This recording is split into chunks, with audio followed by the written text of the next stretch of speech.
Oh, I can't stand it. Every time I see Sherry's face, I feel sick. Oh dear, that's terrible. Sherry, please pack your things and leave. What if something happens to Betty's child because of you? I couldn't help but sigh at the malicious grins on mother-in-law and sister-in-law's faces. Feeling all my efforts had been in vain, I replied weakly, "All right, I'll leave." My name is Sherry.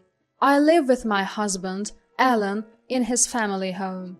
His father passed away, and since his mother has mobility issues, I knew we'd been living with her when we decided to get married. Before Alan and I got married, his mother was genuinely kind. She was always calm, smiling, and whenever I helped her, she'd always say, "Thank you." I thought living with such a mother-in-law would be manageable. That was the biggest mistake of my life. Once Alan and I got married and started living together, her true colors began to show. First, she stopped thanking me for anything I did. I wasn't doing chores just to hear her gratitude, so I didn't mind at first. But gradually, instead of thanks, she began to complain. "You're so slow. Alan will be home soon, and you haven't cleaned the bath or finished dinner. What's going on?" "Well, I'm sorry, but Alan just happened to come home early today. I've been doing the chores as usual." "If your husband comes home early, you should work faster. You don't care enough about Alan." "That's not true." "I don't want to hear your excuses. Ah, poor Alan. Why did he marry someone like you?" There was no trace left of the kind woman I had known before our marriage. Still, I tried my best to meet her expectations. I could keep going because of Alan's support. In front of Alan, she pretended to be the ideal mother-in-law and was kind to me. But I talked to Alan about how she behaved when he wasn't around. Alan believed me and said, "I'll talk to Mom," and he did. After being scolded by Alan, she'd behave for a few days. But then she'd go back to her old ways. This cycle continued until one day she received a phone call. It was probably sister-in-law Betty, loudly bad-mouthing me so I could hear. Betty, who's married and currently pregnant with her first child, is just like her mother. She changes her attitude depending on the person and, frankly, has a bad personality. She once said, "I never thought my brother would marry someone as wonderful as you." But now, she says, "You're always causing trouble for Mom. You're so useless." Mother-in-law and Betty have a weekly phone call where they bond over criticizing me.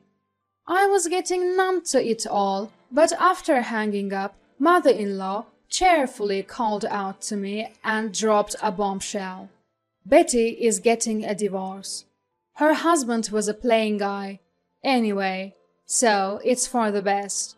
Once she comes back for the birth, she'll stay here. You might not be needed anymore, Sherry. What? Oh, I can't wait. Make sure you prepare a feast for the day Betty comes home. I felt devastated. Until now, it had been mother-in-law versus me. With Betty moving in, it would be mother-in-law and Betty against me. I was already worn down by mother-in-law's constant complaints. The thought of another person adding to that was unbearable. Trying not to let mother-in-law see, I shed silent tears while vacuuming. I couldn't take this life anymore. A few days later, Betty arrived. Heavily pregnant, she was in her 9th month. I greeted her with a hello. Immediately, she complained, "At least offer to take my bags." After taking her luggage to the room she'd been staying in, I heard her loud voice from the living room. "Sherry really does have a plain face, doesn't she?" As I prepared tea in the kitchen, Betty exclaimed, "Oh, I can't stand it. Just looking at Sherry makes me feel sick." Next to her, mother-in-law, laughing with a face just like Betty's, exaggeratedly said, "Oh dear, that's terrible. Sherry, pack your things and leave. What if something happens to Betty's child because of you?" Betty laughed mockingly. I had done my best for mother-in-law, but it seemed all for nothing. Feeling empty, I sighed and replied weakly, "All right, I'll leave." I had anticipated this outcome from the moment I heard Betty was returning here. I had always known that a day would come when I'd leave this house in anger or sadness. I quickly grabbed my already packed bags, headed to the entrance, and picked up my car keys. Perhaps not expecting me to actually leave, mother-in-law called out from behind, "Oh, Sherry, are you really leaving? That's fine, but make sure you divorce Alan. He deserves someone much better." I think that's for Alan to decide. Thank you for everything. I replied calmly and left the house. I called my parents, who warmly told me to come home. They were furious when I told them about mother-in-law and Betty's comments. "You don't need to go back to that house," they assured me, and for the first time in a while, I genuinely smiled. That evening, the doorbell rang. When I opened the door, Alan stood there. "Welcome home, Alan." "Thanks. Living with your parents will be a bit nerve-wracking, huh?" "Don't worry, you'll get used to it quickly. I guarantee it." As I greeted Alan with a smile and invited him in, he first apologized to my parents. I had told them how supportive Alan had always been, so they felt bad about his apology. Instead, they thanked him for trying to protect me and warmly welcomed him, saying, "Feel free to live here as you wish." Why did Alan fit in so well with my parents? It was because when I found out Betty was moving back after her divorce, I had proposed a divorce to Alan. I told him, "I'm already struggling with mother-in-law, and I can't handle Betty on top of that." And I cried, saying, "Even if it means divorcing, I want to leave that house." Alan was shocked, but immediately apologized, saying he hadn't realized how much I was suffering. He didn't want a divorce and had negotiated with my parents that if things got too bad, he'd move in with me at my parents' house. It seems that Alan plans to live in my parents' house for a while and then buy a house somewhere else. I was overjoyed when Alan came to my parents' house. I was happy that he chose me over mother-in-law and Betty. My mother prepared a feast to celebrate our arrival. As we enjoyed our meal and relaxed, my phone rang. It was mother-in-law. When I answered with a simple hello, I heard her panicked voice. "Sherry, Alan hasn't come home yet. It's already late. Do you know where he is? I've tried calling him, but he's not answering. I'm worried something's happened." "Oh, Alan's right here. It seems he's blocked your number." As I spoke to Alan beside me, I heard mother-in-law's confused voice on the other end. Alan casually said, "Yeah, I've blocked your number." I relayed this to mother-in-law. "What do you mean? Is Alan with you?" "Yes, we're married after all."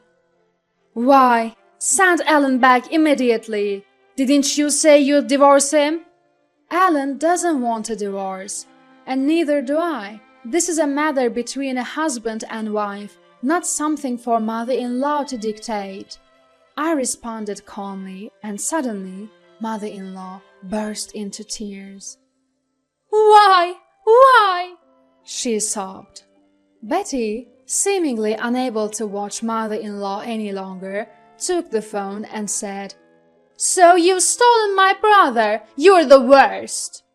I haven't stolen anyone. Ellen and I are married. You might have a plain face, but you're so audacious. One day my brother will see the truth and you'll regret it. Suddenly, the call ended, so I filled Ellen in on the conversation. Both of us, in disbelief, blocked mother-in-law's number. I also got Betty's number from Ellen and blocked it. With ties severed from mother-in-law and Betty, Ellen and I began searching for a new home. After visiting various properties, we found our dream home and decided to move out of my parents' house. We expressed our gratitude to my parents, who had let us stay for several months. They told us, "You can always come back," warming our hearts. One day, after settling into our new home and enjoying peaceful days, I received a call from an unfamiliar number. Considering we had just moved, I thought it might be a service provider and answered.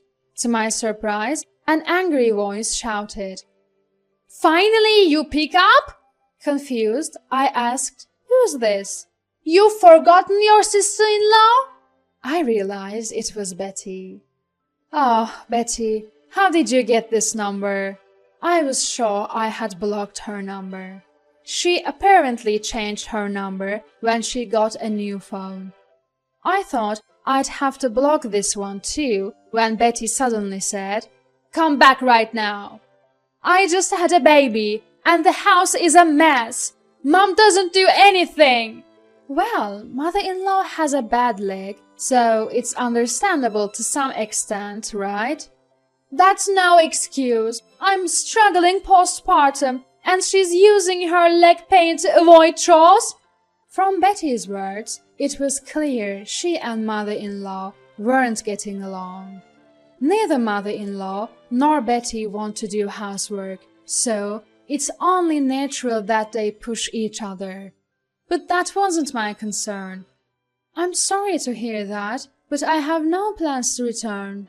"Why not? You haven't divorced Ellen, right? We're family. We should help each other." "It's funny you consider me family now." I chuckled and Betty shouted in frustration. But I wasn't fazed. I wouldn't have to see her face again. "When you see me, you feel sick because of my plain face.